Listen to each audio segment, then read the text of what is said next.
Okay, so working with instruments. So the first thing you have to do is be sure that you, in your Programs Manager, you have added all the instruments you wanted, renamed. You can see that I have disabled several instruments. You just click and select if it's active or not. So you can disable the instruments that you don't want to use for some reason.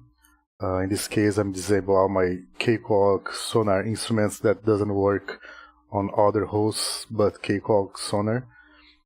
So if you press M or click menu, it's going to open the options for this track. Since it's an empty track, it's always going to ask first what I'm going to add as a new track here. So I'm going to select instrument, and then from my list of instruments, I can select the instrument I want to use. Let's say I want to use the MDA GX10.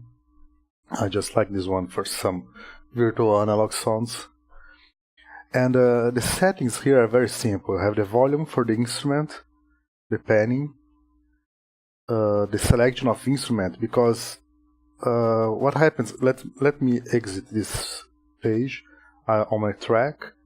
So this track, if I click settings, is Shift 4, shows me that it's using instrument 01, which is the MDA GX10, which I can rename if I want. Just press M for menu, select rename, and I can name anything I want here for this name. So let's put analog bass for instance.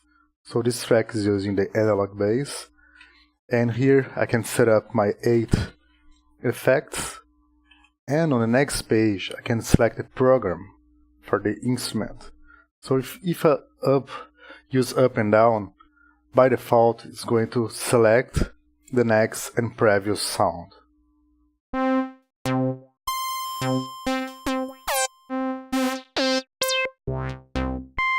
But for some instruments like Wusik Station that loads samples that takes a bit longer, you want to browse the list instead of selecting the next and previous. So you press enter or OK, return, and keys any of those keys, the OK, the return, or the enter key on your keyboard.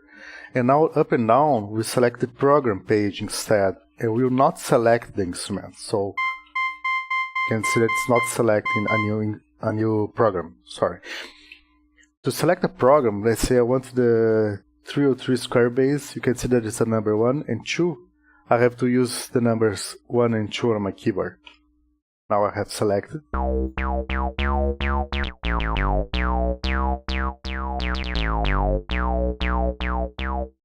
For the analog bass, I press 2.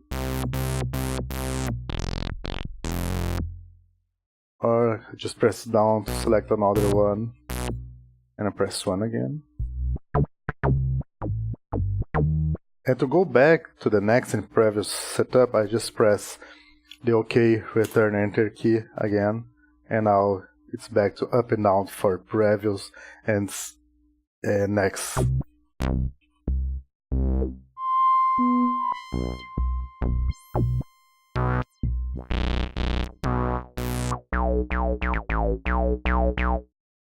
So it's just how the programs work. And on the next page you have the limiter, which you can turn on and off. A low pass filter, you have to press down to select from the highest frequency to the lowest frequency. Down will lower the filter.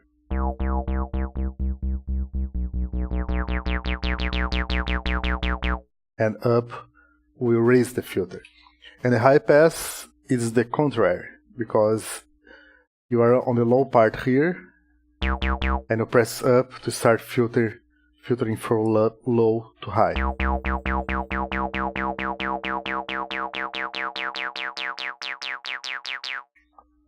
And shift up and down will just go to the maximum and center value.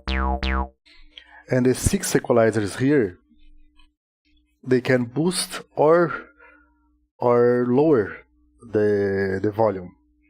So in this case, I'm going to boost the volume by 3 decibels. And I'm going to select 4 decibels. I'm going to select a lower.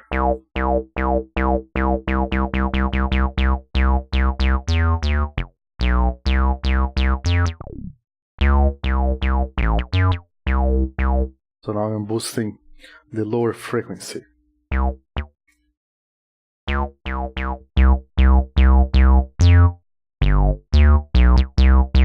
It's a bit overkill.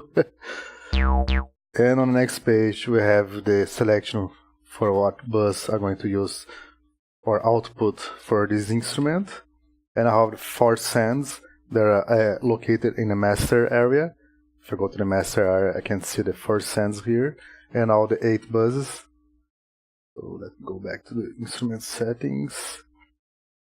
Then I have the side chaining, which I have done a video before of this one. Just look for that one. The side chaining for the compressor. The automation if it's selected for read and write automations. And this instrument's compressor. So I can use the compressor here. So that's pretty much for this video. Just a quick overview of how to use those options, how to select things up, and especially programs page, the enter key to change the behavior of the up and down keys. And that's it for this video. Thanks for watching.